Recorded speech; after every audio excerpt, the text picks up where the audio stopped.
യഥാർത്ഥത്തിൽ റിപ്പോർട്ടർ ചാനലിനെതിരെ എന്ന് നമുക്ക് പറയാൻ പറ്റില്ല.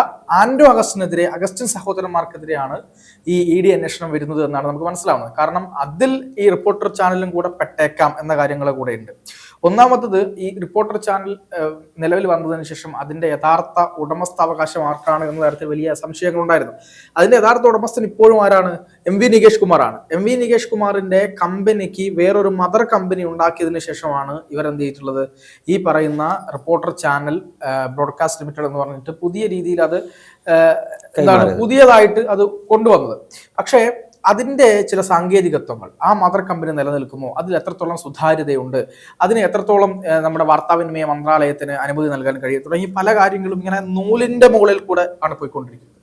രണ്ടാമത്തെ കാര്യമാണ്, നമുക്കറിയാം ഈ കേരളത്തിലെ ജനങ്ങളെ ആകെ മെസ്സി വരുമെന്ന് പറഞ്ഞുകൊണ്ട് പറ്റിക്കുകയും മെസ്സി ഇതാ നാളെ മറ്റന്നാൾ എന്ന് പറഞ്ഞ് വലിയ രീതിയിൽ ചർച്ചകൾ നടന്നു. പക്ഷെ അതിനുശേഷമാണ് നമ്മളൊക്കെ ഞെട്ടുന്ന രീതിയിലേക്ക് ഇതിന്റെ പിന്നിൽ വേറെന്തൊക്കെയോ കാര്യങ്ങളുണ്ട് എന്ന് നമുക്ക് മനസ്സിലാവുന്നത്.